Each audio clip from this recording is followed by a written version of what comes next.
सम्मानित पुलिसकर्मियों को दिए उत्कृष्ट सेवा के पुरस्कार। नमस्कार, स्वागत है आपका। मैं हूं आपके साथ सपना दीपक मद्देशिया। बुलेटिन का आगाज करेंगे। प्रधानमंत्री नरेंद्र मोदी ने कहा कि किसान कल्याण केंद्र सरकार की प्राथमिकता है और उन्होंने किसानों को अच्छा बीज, सस्ती खाद, सिंचाई सुविधा, पशुपालन की देखभाल और आपदा के सुरक्षा और आय वृद्धि के लिए केंद्र सरकार की लगातार कोशिशों को बताया है। उन्होंने बिहार के भागलपुर को किसान सम्मान समारोह को संबोधित करते हुए कहा कि पीएम किसान सम्मान निधि के तहत 9.8 करोड़ किसानों की 22,000 करोड़ का रुपए की राशि हस्तांतरित की गई। इस योजना को 6 साल पहले शुरू किया गया था और अब तक 3.7 लाख करोड़ रुपए के सीधे किसानों के खातों में पहुंचे हैं। प्रधानमंत्री मोदी ने कहा कि कृषि निर्यात बढ़ा है और किसानों को उनकी उपज की अधिक कीमत मिल रही है। उन्होंने मछली पालकों के लिए किसान क्रेडिट कार्ड को सुविधा शुरू की और पीएम धन धान्य योजना की शुरुआत की, जो कि कृषि उत्पादन बढ़ाने में मदद करेगी। और वहीं मुख्यमंत्री भजनलाल शर्मा ने जयपुर में राज्य स्तरीय किसान सम्मान समारोह में प्रधानमंत्री ने कि किसानों के कल्याण के संकल्प को आगे बढ़ाने का वादा किया।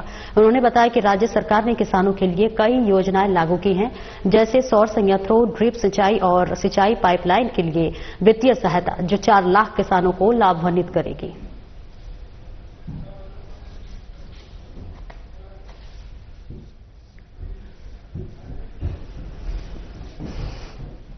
तो जयपुर से तस्वीर आपको दिखा रहे हैं, जहां पर राज्य स्तरीय किसान सम्मान समारोह देखिए आयोजित किया गया है। किसान कल्याण हमारी प्राथमिकता है, पीएम मोदी ने कहा। तो वहीं मुख्यमंत्री शर्मा ने भी कहा कि पूरे देश को मोदी की गारंटी पर भरोसा है। तो प्रधानमंत्री नरेंद्र मोदी ने कहा है कि किसान कल्याण केंद्र सरकार की प्राथमिकता है और उन्होंने किसानों को अच्छा बीज, सस्ती खाद, सिंचाई सुविधा, पशुपालन की देखभाल, आपदा में सुरक्षा और आय वृद्धि के लिए केंद्र सरकार की लगातार कोशिशों को बताया। उन्होंने बिहार के भागलपुर से किसान सम्मान समारोह को संबोधित करते हुए कहा कि पीएम किसान सम्मान निधि के तहत 9.8 करोड़ किसानों को 22,000 करोड़ रुपए की राशि हस्तांतरित की गई है। इस योजना को 6 साल पहले शुरू किया गया था और अब तक 3.7 लाख करोड़ रुपए जो है सीधे किसानों के खातों में पहुंचे हैं।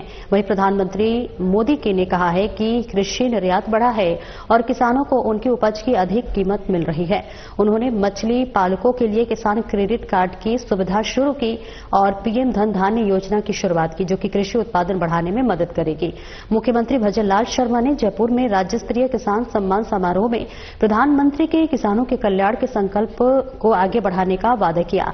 उन्होंने बताया कि राज्य सरकार ने किसानों के लिए कई योजनाएं लागू की हैं, जैसे सौर संयंत्रों, ड्रिप सिंचाई और सिंचाई पाइपलाइन के लिए वित्तीय सहायता, जो कि 4 लाख किसानों को लाभान्वित करेगी। तो देखिए, किसानों के लिए ये बड़ी पहल मानी जा रही है। जहां राज्य स्तरीय किसान सम्मान समारोह आयोजित किया गया, जहां पर पीएम मोदी ने किसान कल्याण की हमारी प्राथमिकता है, ऐसा उन्होंने कहा। और इसी के साथ साथ मुख्यमंत्री ने भी उनकी बात को सराहा और उन्होंने कहा कि पूरा देश जो है वो मोदी की गारंटी पर भरोसा करता है।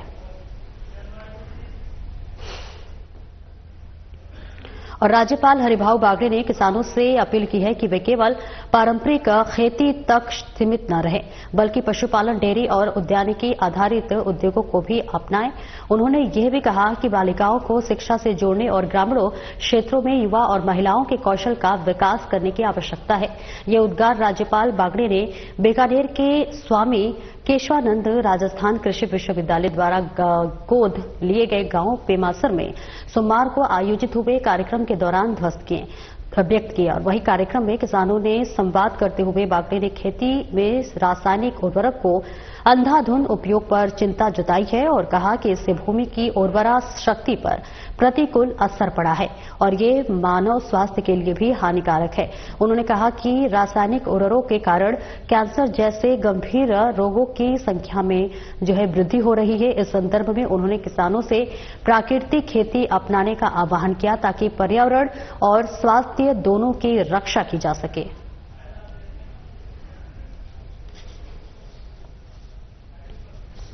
तो तस्वीरें दिखा रहे जहां राज्यपाल हरिभाऊ बागड़े ने किसानों से अपील की है कि वे केवल पारंपरिक खेती तक सीमित न रहें बल्कि पशुपालन, डेयरी और उद्यानिकी आधारित उद्योगों को भी अपनाएं। उन्होंने यह भी कहा कि बालिकाओं को शिक्षा से जोड़ने और ग्रामीण क्षेत्रों में युवा और महिलाओं के कौशल का विकास करने की आवश्यकता है। ये उद्गार राज्यपाल बागड़े ने बीकानेर के स्वामी केशवानंद राजस्थान कृषि विश्वविद्यालय द्वारा गोद लिए गए गांव पेमासर में सोमवार को आयोजित एक कार्यक्रम के दौरान व्यक्त किया। कार्यक्रम में किसानों से संवाद करते हुए बागड़े ने खेती में रासायनिक उर्वरकों के अंधाधुंध उपयोग कर चिंता जताई और कहा है कि इससे भूमि की उर्वरा शक्ति पर प्रतिकूल असर पड़ा है और ये मानव स्वास्थ्य के लिए भी हानिकारक है। उन्होंने कहा कि रासायनिक उर्वरकों के कारण कैंसर जैसे गंभीर रोगों की संख्या में वृद्धि हो रही है। इस संदर्भ में उन्होंने किसानों से प्राकृतिक खेती अपनाने का आह्वान किया है ताकि पर्यावरण, स्वास्थ्य दोनों की रक्षा की जा सके। जयपुर से तस्वीरें आपको दिखा रहे हैं जहां राज्यपाल हरिभाऊ बागड़े का किसानों से संवाद। बागड़े ने प्राकृतिक खेती को बढ़ावा देने की अपील की और साथ ही राज्यपाल ने किसान प्रदर्शनी का भी अवलोकन किया है। तो देखिए, आपको बता दें, राज्यपाल हरिभाऊ बागड़े ने किसानों से अपील की है कि वो केवल पारंपरिक खेती तक सीमित न रहें बल्कि पशुपालन, डेयरी और उद्यानिकी आधारित उद्योगों को भी अपनाएं।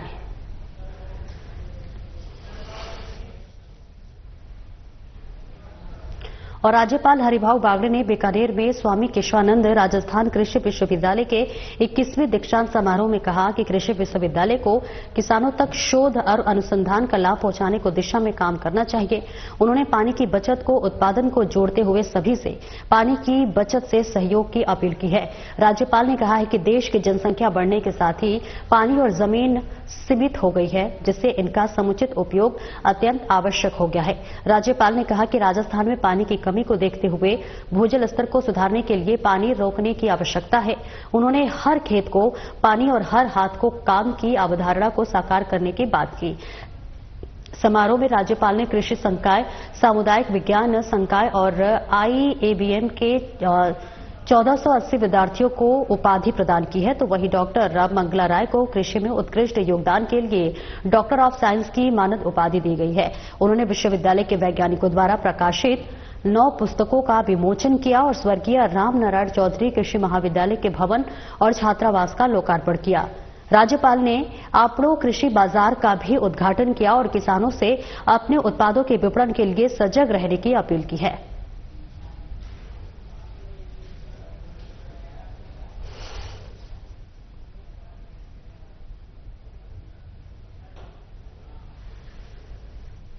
तो राज्यपाल हरिभाऊ बागड़े ने बीकानेर में स्वामी केशवानंद राजस्थान कृषि विश्वविद्यालय के 21वें दीक्षांत समारोह में कहा कि कृषि विश्वविद्यालय को किसानों तक शोध और अनुसंधान का लाभ पहुंचाने की दिशा में काम करना चाहिए।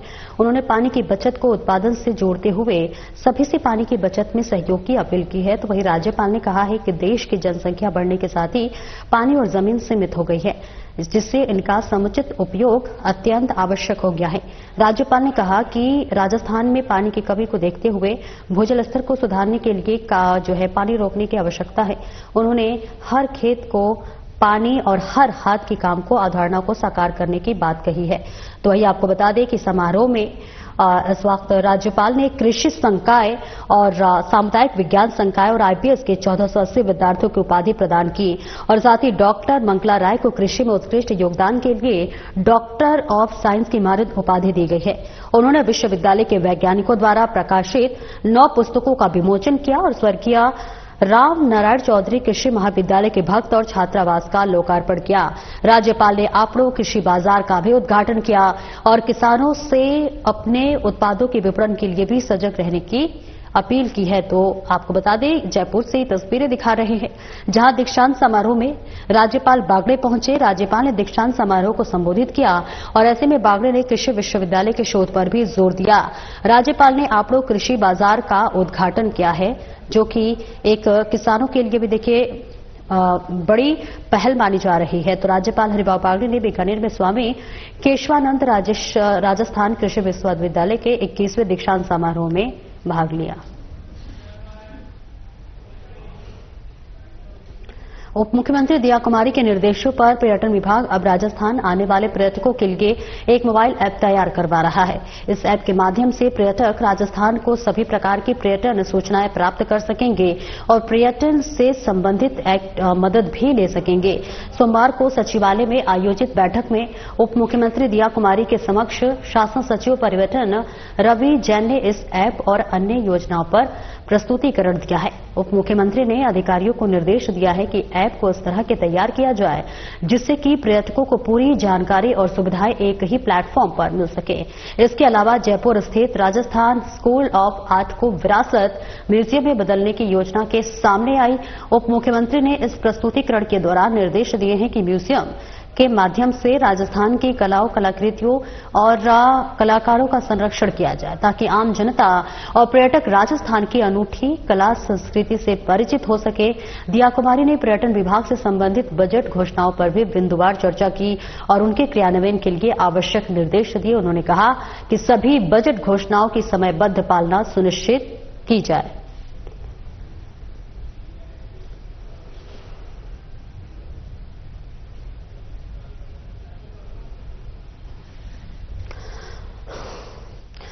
तो उप मुख्यमंत्री दिया कुमारी के निर्देशों के पर्यटन विभाग अब राजस्थान अपने आने वाले पर्यटकों के लिए एक मोबाइल ऐप तैयार करवा रहा है। बड़ी पहल मानी जा रही है, जो कि इस ऐप के माध्यम से पर्यटक राजस्थान की सभी प्रकार की पर्यटन सूचनाएं प्राप्त कर सकेंगे और पर्यटन से संबंधित मदद भी ले सकेंगे। सोमवार को सचिवालय में आयोजित बैठक में उप मुख्यमंत्री दिया कुमारी ने के समक्ष शासन सचिव पर्यटन रवि जैन ने इस ऐप और अन्य योजनाओं पर प्रस्तुतिकरण दिया है।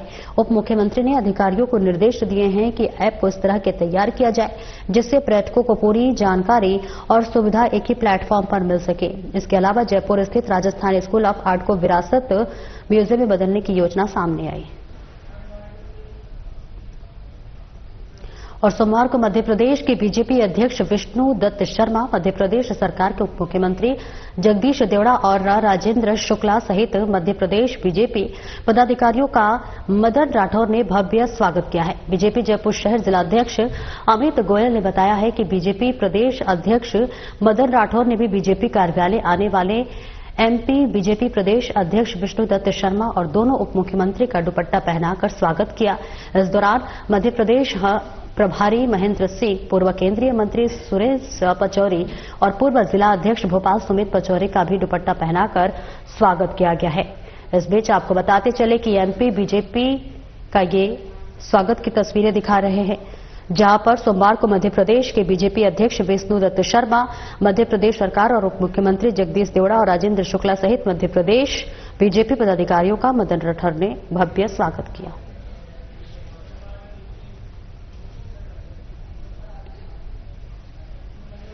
और बीजेपी प्रदेश अध्यक्ष और राज्यसभा सांसद मदन राठौर ने कहा कि प्रधानमंत्री नरेंद्र मोदी सरकार निरंतर देश प्रदेश के किसानों को सशक्त बनाने की दिशा में कार्य कर रही है। प्रधानमंत्री किसान सम्मान निधि लगातार छठे वर्ष जारी करते हुए पीएम मोदी ने अन्नदाता को आर्थिक संबल प्रदान करने का ऐतिहासिक कार्य किया है। तो वहीं पीएम मोदी ने सोमवार को पीएम किसान सम्मान निधि की 19वीं किस्त के रूप में 2,000 रुपए प्रत्येक किसान के खाते में डाले हैं। डीबीटी के माध्यम से प्रधानमंत्री मोदी ने देश के किसानों के खाते में 3.5 लाख करोड़ रुपए भेजते हुए देश भर के किसान भाई बहनों को हार्दिक शुभकामनाएं दी हैं।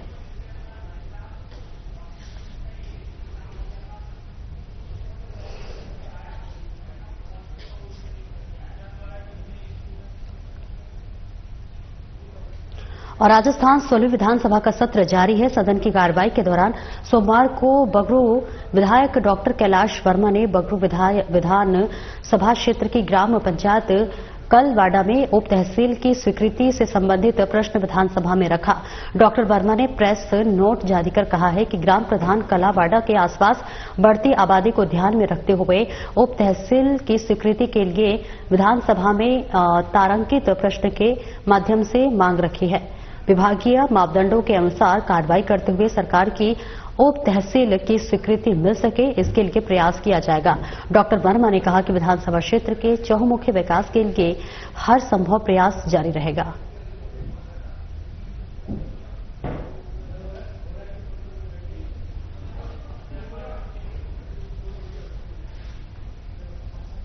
राजस्थान पुलिस अकादमी में सोमवार की आयोजित राजस्थान पुलिस अलंकरण समारोह में पुलिस महानिदेशक उत्कल रंजन साहू ने पुलिस अधिकारियों और कार्मिकों को कई पुरस्कारों से सम्मानित किया।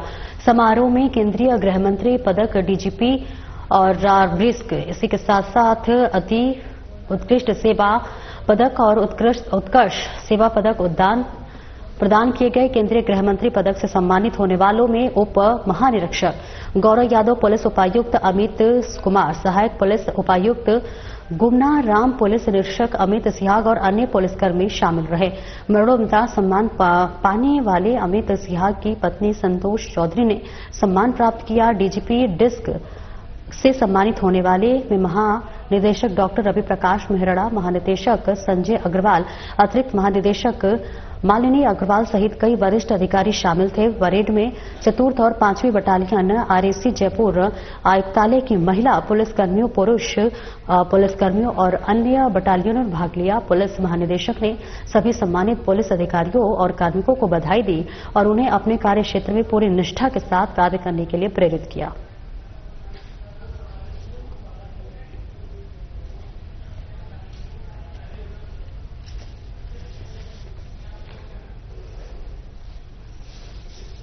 तो तस्वीरें आपको दिखा रहे हैं जहां पर राजस्थान पुलिस अकादमी में सोमवार को आवंटित राजस्थान पुलिस अलंकरण समारोह में पुलिस महानिदेशक उत्कल रंजन साहू ने पुलिस अधिकारियों और कार्मिकों को कई पुरस्कारों से सम्मानित किया और ऐसे में समारोह में केंद्रीय गृह मंत्री पदक, डीजीपी रिस्क और अति उत्कृष्ट सेवा पदक और उत्कर्ष सेवा प्रदान किया गया। और केंद्रीय गृह मंत्री पदक से सम्मानित होने वाले उप महानिरीक्षक गौरव यादव, पुलिस उपायुक्त अमित कुमार सहायक और इसी के साथ साथ पुलिस उपायुक्त गुमना राम पुलिसकर्मी शामिल रहे।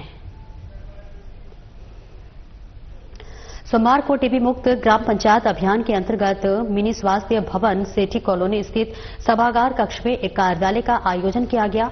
इस कार्यशाला में अभियान के तहत आयोजित होने वाले गतिविधियों पर विस्तृत विचार विमर्श किया गया।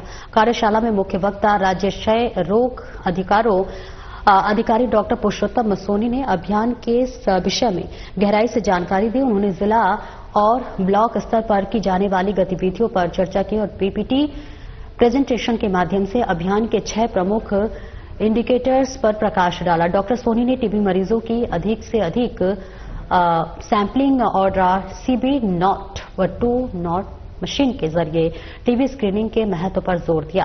इसके अतिरिक्त उन्होंने लैब टेक्नीशियन की ट्रेनिंग, रेफरल सिस्टम को बढ़ाने और सैंपल ट्रांसपोर्ट स्टेटस के माध्यम से प्रबंधन के विषय में भी बताया। उन्होंने यह भी कहा कि हर टीबी मरीज का निक्षय आईडी बनाना और निक्षय पोर्टल पर समय पर एंट्री कराना आवश्यक है। साथ ही उन्होंने निक्षय मित्र बनाने के जन प्रतिनिधियों और आमजन को सहभागिता पर भी बल दिया।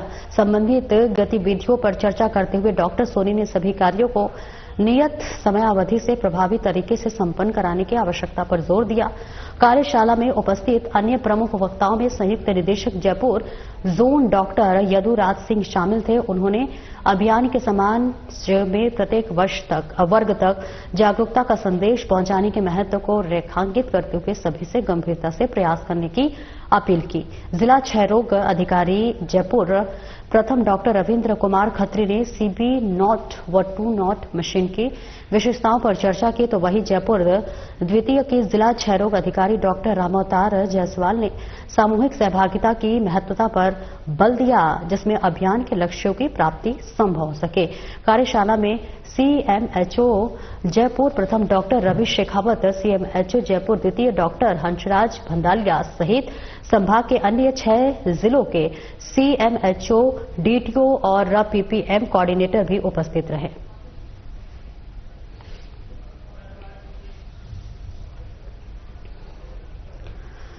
चित्तौड़गढ़ जिला अंतर्गत पुलिस थाना कपासन और साइबर सेल की टीम ने संयुक्त कार्रवाई करते हुए अलग अलग स्थानों से 84 विद्युत ट्रांसफार्मरों से ऑयल चोरी करने की वारदातों का खुलासा किया है और 7 आरोपियों को गिरफ्तार कर वारदातों में प्रयुक्त 2 ड्रिल मशीन, 2 ऑयल भरी जरिकेन, 1 ऑल्टो कार एवं 1 मोटरसाइकिल जब्त की है।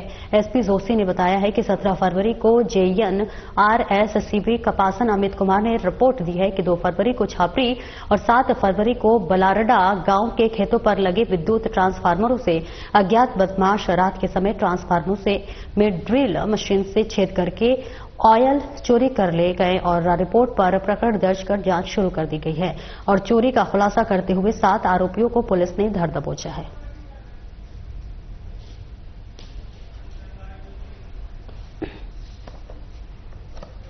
और दौसा जिले की महवा थाना पुलिस ने एक सनसनीखेज ब्लाइंड मर्डर का खुलासा किया है।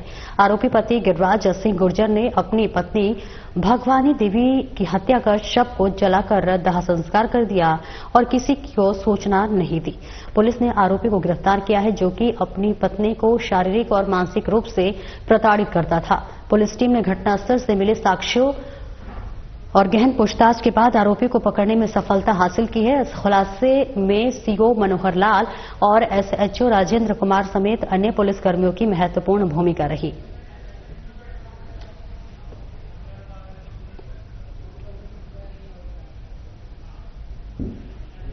करौली जिले की सपोट्रा थाना पुलिस ने रविवार को एक बड़ी कार्रवाई करते हुए 3 शातिर गांजा तस्करों को गिरफ्तार किया है। पुलिस ने इन आरोपियों के पास से 30 किलो 200 ग्राम गांजा, 2.55 लाख रुपए नगद, 1 कार, 3 मोबाइल और माप तौल में इस्तेमाल होने वाला इलेक्ट्रॉनिक कांटा जब्त किया है। ये तस्कर उत्तर प्रदेश में गांजा लाकर भरतपुर, दौसा, करौली, सवाई माधोपुर और आसपास के क्षेत्रों में सप्लाई करते थे। गिरफ्तार किए गए आरोपियों में दाताराम गुर्जर, अजय कुमार और मनीराम मीना शामिल है। एसपी ब्रजेश ज्योति उपाध्याय ने बताया है कि नशे के कारोबार पर कड़ी कार्रवाई करने के लिए विशेष अभियान चलाया जा रहा है। उन्होंने पुलिस टीम को इस व्यापार में लिप्त लोगों के खिलाफ ठोस और प्रभावी कार्रवाई करने के निर्देश दिए हैं। रविवार को मुखबिर की सूचना पर पुलिस ने कार्रवाई करते हुए निमोदा रेलवे अंडरपास के पास एक कार को रुकवाया, लेकिन कार सवार पुलिस को देख भागने लगे। बाद में पुलिस ने उन्हें घेर कर पकड़ा और तलाशी में गांजा और अन्य सामान बरामद किया है। इस कार्रवाई में SHO Dhara Singh, SI Suresh, ASI Harkesh, constable Murari, Ramraj, Sugar Singh, Lakhan Singh, Kanjod, Trilok और रुकम सिंह शामिल थे, जिनके कांस्टेबल मुरारी लाल और रुकम सिंह की विशेष भूमिका रही और वही सपोट्रा पुलिस की बड़ी कार्रवाई।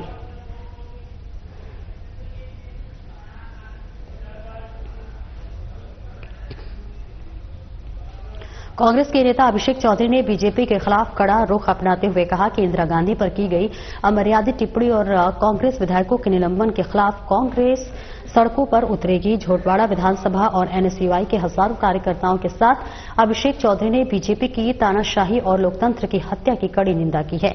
अभिषेक चौधरी ने आरोप लगाया है कि बीजेपी ने विरोध करने वाले विधायकों के खिलाफ कार्रवाई की है, जबकि दोषियों के खिलाफ कोई कदम नहीं उठाया है। उन्होंने कहा है कि राजस्थान सरकार अपनी हठधर्मिता पर अड़ी हुई है, लेकिन कांग्रेस संघर्ष जारी रखेगी और बीजेपी सरकार के खिलाफ हर जिले और शहर में उग्र प्रदर्शन किया जाएगा। चौधरी ने कहा है कि कांग्रेस अन्याय के खिलाफ झुकेगी नहीं और सड़कों पर उतरकर बीजेपी सरकार के तानाशाही रवैये का विरोध करेगी। राजस्थान की गैर जिम्मेदाराना भाजपा सरकार की तानाशाही का जो आलम है वो आप सब लोगों के सामने है।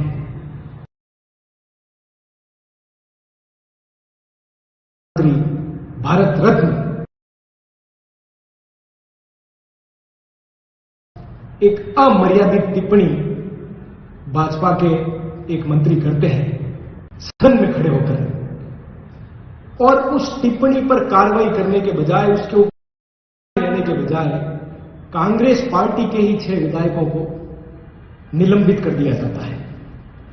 आज लंबे समय से विधायकगण सदन में धरने पर है, उसके बावजूद राजस्थान की भाजपा सरकार अपनी हठ धर्मिता पर आमादा है, लगातार गतिरोध बनाए हुए है।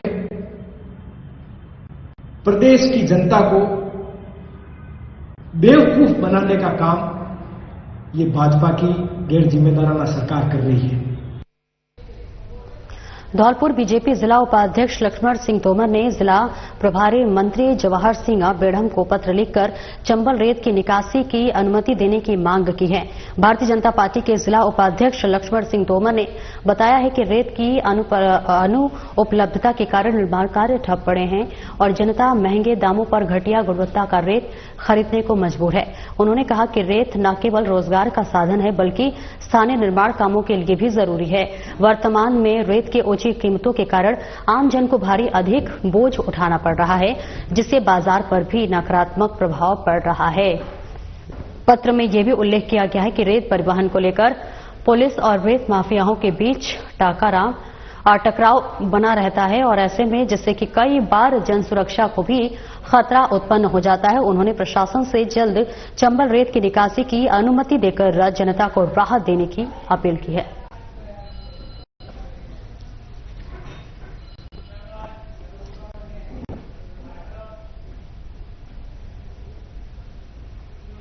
फिलहाल इस बुलेटिन में इतना ही। नमस्कार।